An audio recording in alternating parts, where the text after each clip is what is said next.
Hello everyone, तर तुमचं स्वागत आहे सगळ्यांचं माझ्या तिरुपतीच्या व्लॉग्समध्ये. माझं नाव आहे वैष्णवी आणि आज आहे आपला डे 2 इन तिरुपती. तर आज पण आपण तिरुपतीमध्येच असणार आहोत, कारण आज आपण इथे जेवढं काही फिरायला आहे, मंदिरं वगैरे ते सगळं फिरणार आहोत. तर व्हिडिओ शेवटपर्यंत बघा. आजच्या व्हिडिओमध्ये खूप काही बघायला भेटणार आहे.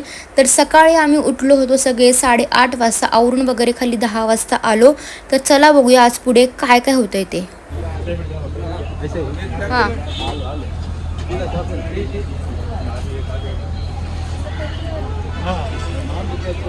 आता आम्हाला करायचं होता ब्रेकफास्ट. सो आम्ही डिसाईड केले की आपण इथेच चहा वगैरे पिणार आहोत आणि लवकर इथून खाऊन आपल्याला फिरायला जायला निघूया. कारण आम्हाला फिरून झाल्यावर आजच आम्हाला तिरुपतीमधून निघायचे, कारण आम्हाला जायचं दुसरा स्पॉटला फिरण्यासाठी. तर आम्ही आहे ना एक गाडी बुक केली होती, म्हणजेच की जी आहे ना सगळ्या टुरिस्टला फिरवतात. आम्ही तशीवाली गाडी घेतली होती आणि हेच जे भैया आहेत ते आम्हाला पूर्ण जे काही आहे मेन मंदिर किंवा काही असेल ते सगळं फिरवणार आहेत. तर सगळ्यात पहिलं आपण जाणार आहोत एका मंदिरामध्ये, जिथं आहे ना श्री व्यंकटेश्वर म्हणजेच बालाजी गॉडनी सगळ्यात पहिला पाय तिथं ठेवला होता. आपण तिथं सगळ्यात पहिलं दर्शन करायला जाणार आहोत.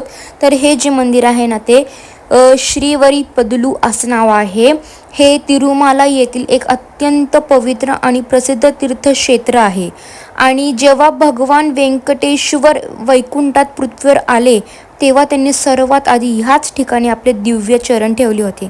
आणि हे स्थान आहे ना हे तिरुमाला येथील सर्वात उंच अशा नारायणगिरी टेकडीवर वसलेले आहे. मुख्य श्री व्यंकटेश्वर मंदिरापासून हे अंतर साधारणपणे 5 किलोमीटरवरती आहे. मी इथे असा फोटो टाकलेला आहे, तुम्ही बघू शकता. वरती मंदिरामध्ये अशी पावलं ठेवलेली आहेत आणि खूप प्रसन्न वाटलं मला इथलं दर्शन करून, की आपण त्या मंदिरामध्ये गेलो जिथे सगळ्यात पहिलं चरण बालाजी गॉडने तिथे ठेवलं होतं. मला खूप खूप मस्त वाटलं तिकडे जाऊन. तर चला, इथलं दर्शन तर झालेलं आहे. आता आपण जाऊया दुसऱ्या स्पॉटवर.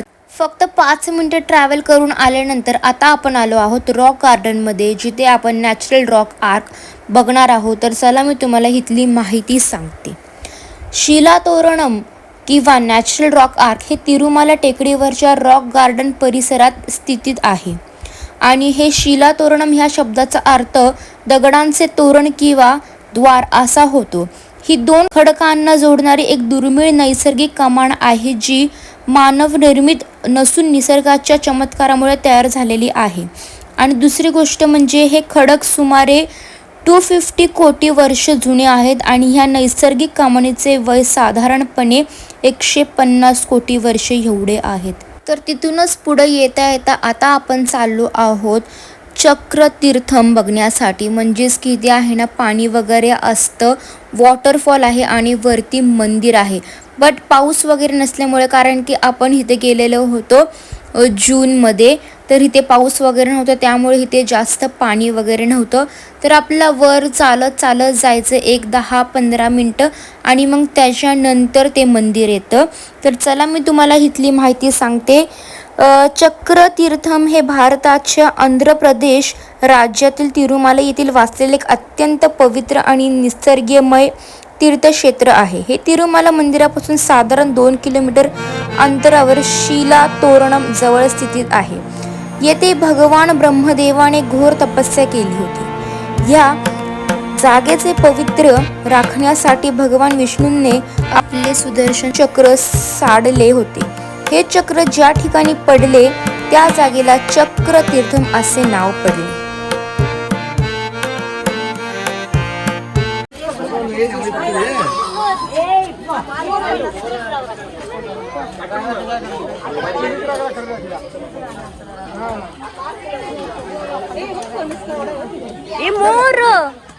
मोर बघ,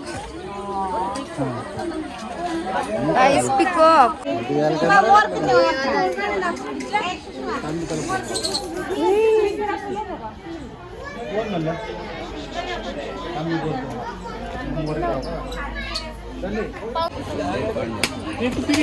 हो, आता आपण थोडं ट्रॅव्हल करून 5 ते 10 मिनटं आलो आहोत एका मंदिरमध्ये, श्री वेणुगोपाल स्वामी मंदिर. तर चला आपण आतमध्ये जाऊया, मंदिर बघूया आणि आम्ही तुम्हाला इथली माहिती सुद्धा सांगणार आहे.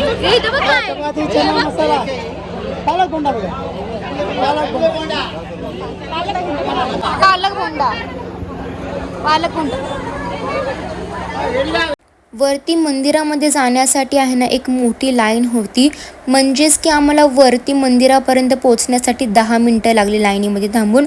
आणि वरती गेल्यानंतर तिकीट काढायचं असतं, जे की तिकीट फक्त 5 ते 10 रुपये असतं.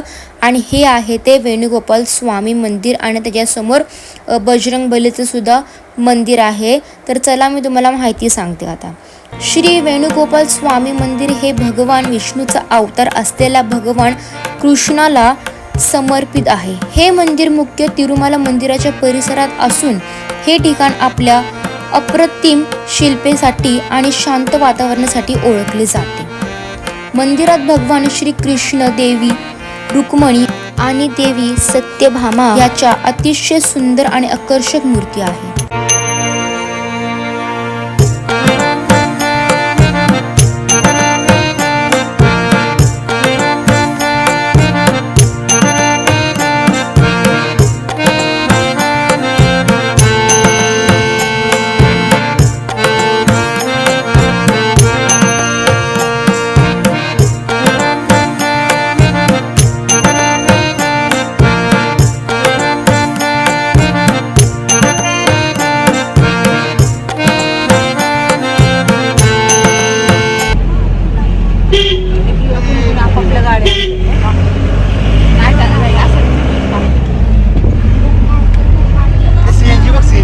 आपण आलो आहोत आता दुसरीकडे आणि इथलं नाव आहे आकाश गंगा, जे की आहे ना इथे धबधबा वगैरे आहे. तुम्हाला पुढे आता दिसेलच. चला मी तुम्हाला इथली माहिती सांगते. आकाश गंगा तीर्थ हे तिरुमाला येथील एक अतिशय पवित्र आणि प्रसिद्ध तीर्थस्थान आहे.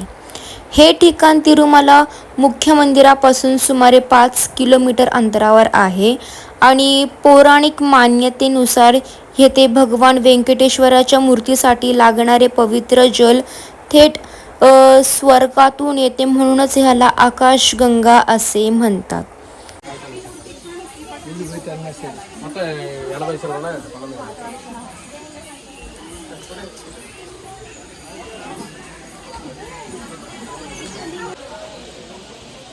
हे ठिकाण ज्या पर्वतावर आहे त्याला अंजनद्री असे म्हणतात.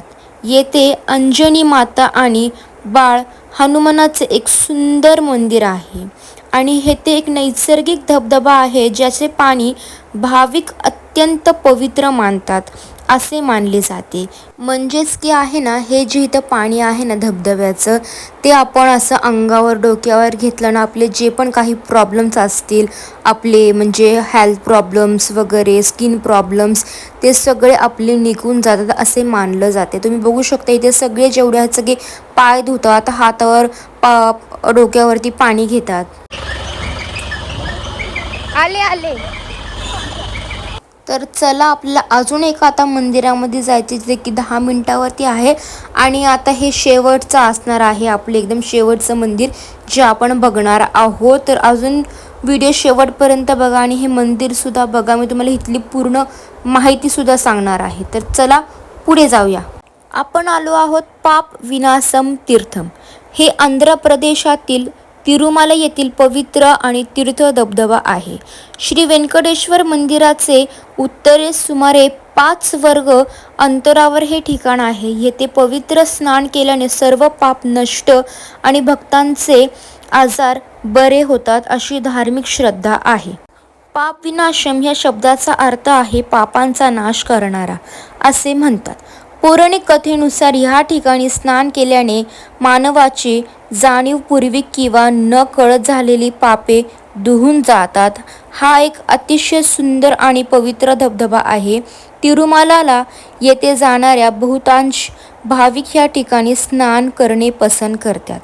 धबधब्याजवळच गंगा देवीचे एक लहान आणि पवित्र मंदिर आहे.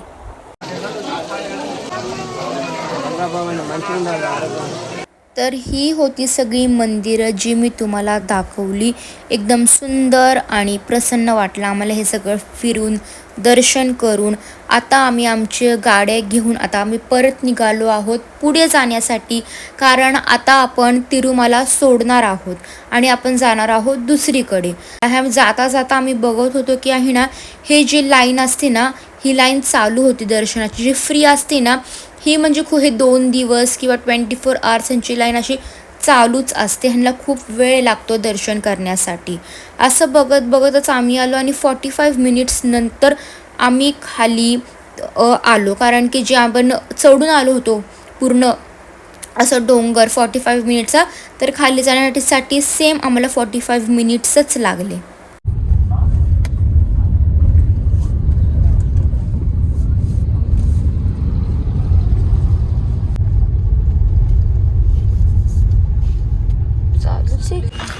आम्ही दोघी पण झोपलो होतो. जसं आम्ही तिरुमलापासून आलो खाली, अर्धा पाऊण तास झोपलेलोच होतो. खूप ट्रॅव्हल. मला वाटलं की मज्जा करत आपण गाडीपर्यंत गाडीकडून सांगितलं की मी झोपले होते. मी पण झोपले होते. आणि मम्मीला आणि स्वराला आहे ना तिकडं फॉरेस्ट एरिया ना, तर त्यांना दोघींना पण तिकडं रेनडिअर दिसला ना. हो, रेनडिअर दिसला मला. परत काय डिअर पण दिसला. दोघींना मी त्या झोपलेली होते, ह्यांना दिसला तुला नाही दिसलं. आम्हाला फक्त मंकीज जास्त करून दिसतो. कारण की वरती आहे ना जेवढं पण खूप मंकीज आहे. मंकी आणि वानर. वानर.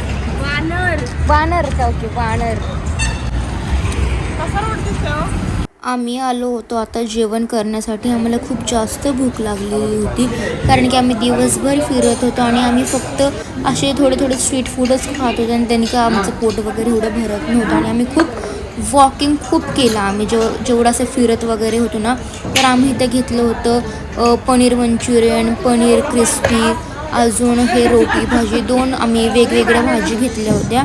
आणि लास्टली घेतलं होतं आम्ही दाल तडका जिरा राईस. आणि ह्या रेस्टॉरंटचे जेवण चांगलं होतं.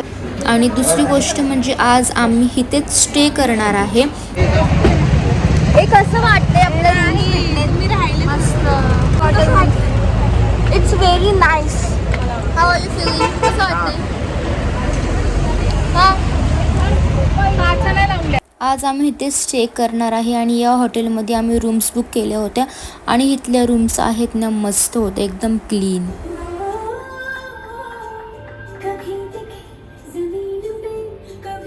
रूमवर जाऊन मग आम्ही तिथे थोडंसं आराम केला, फ्रेश झालो आणि संध्याकाळ झाल्यावर आम्ही आलो होतो डिनर करायला एक प्युअर व्हेज रेस्टॉरंटमध्ये. आम्ही जिथं हॉटेल घेतलं रूम त्याच्याच 5 ते म्हणजे 3 मिनटावरच हे रेस्टॉरंट होतं, जिथे आम्ही एक साऊथ इंडियन थाळी घेतली होती, दाल तडका जिरा राईस घेतला होता, हाफ फ्राईड राईस घेतला होता, पनीर फ्राईड राईस. बट ह्याला काहीच टेस्ट नव्हता, जे टेस्टच लागत नव्हतं. आणि स्वराने आहे ना हे व्हेज मंचुरियन घेतलं होतं, जे की कोणालाच आवडलं नव्हतं. आणि हा होता आजचा व्लॉग. तुम्हाला कसा वाटला मला कमेंट बॉक्समध्ये नक्की सांगा. लवकरच येणार आहे दुसरा व्लॉग घेऊन, कारण की आपण दुसरीकडंसुद्धा फिरायला जाणार आहे, त्याचा व्लॉग पण लवकरच येणार आहे. तोपर्यंत लाईक, शेअर आणि सबस्क्राईब. आजसाठी एवढंच. बाय.